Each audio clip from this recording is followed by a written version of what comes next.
Olá, eu me chamo Douglas, eu sou acadêmico de Psicologia do 7º Bloco da Faculdade Uninassal Parnaíba e hoje eu estou aqui para falar um pouquinho sobre as síndromes relacionadas ao comportamento alimentar na adolescência, ou como muitos conhecem, transtornos alimentares.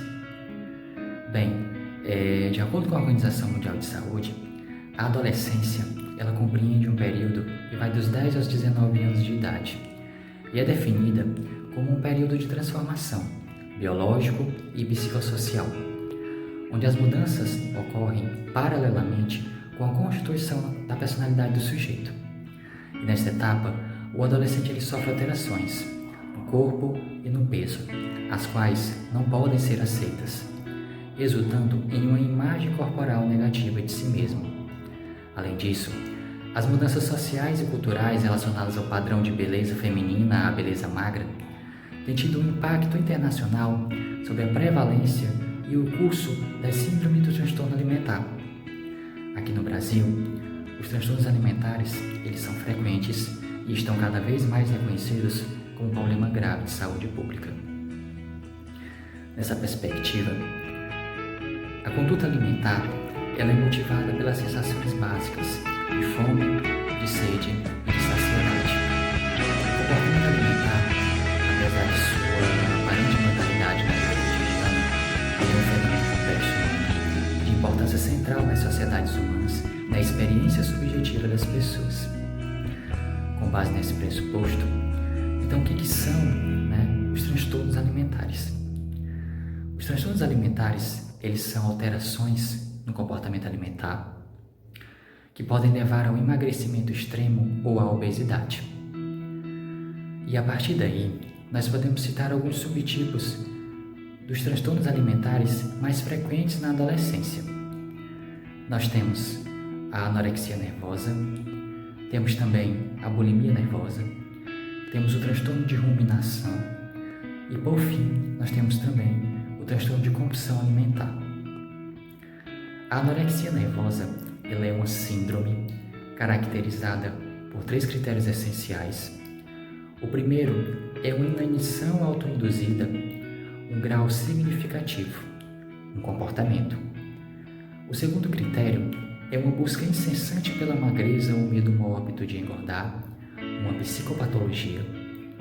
E o terceiro critério são os sinais e sintomas resultantes da inanição, ou seja, uma sintomatologia fisiológica.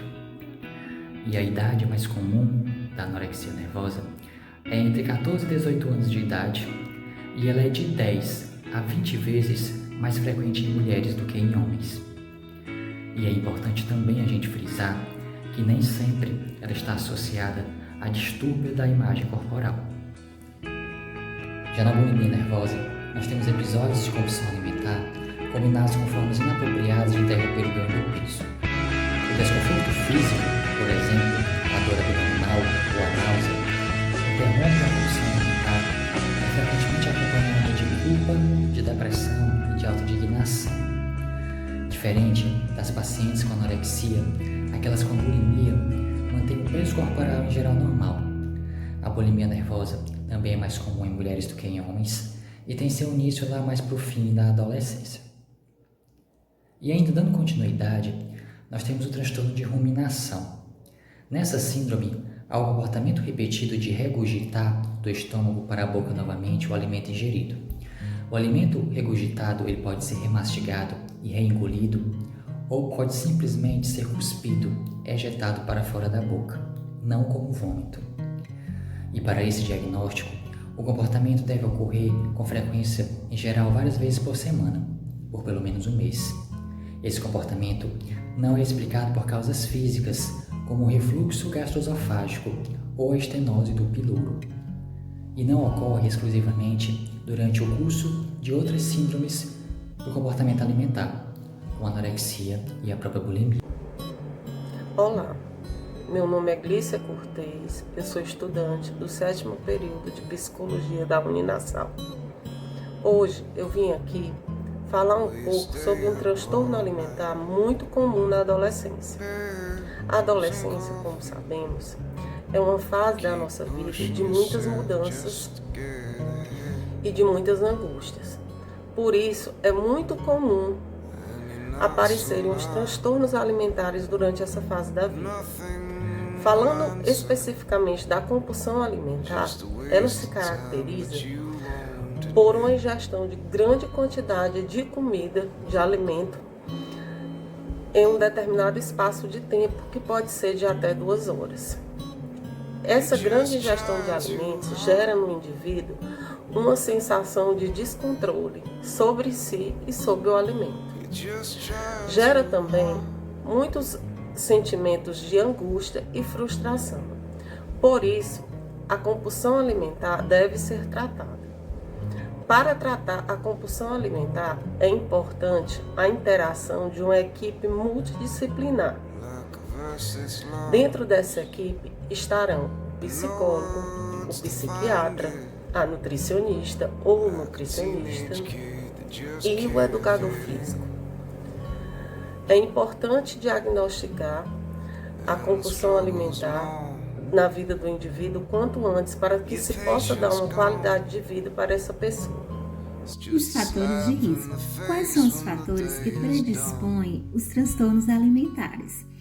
Aceitar as atitudes da sociedade em relação à magreza, ser perfeccionista, ser do sexo feminino, sofrer de ansiedade na infância, ter problemas de alimentação, dar excessiva atenção à forma e peso, ter histórico familiar de adicções ou transtorno alimentar, ter pais que se preocupam com o peso e como perder peso e ter uma autoimagem negativa. Lembrando que esses fatores, eles indicam pessoas que têm uma chance maior de desenvolver a doença, mas lembrando que isso não é uma regra, apenas podem caracterizar pessoas com maior tendência, né?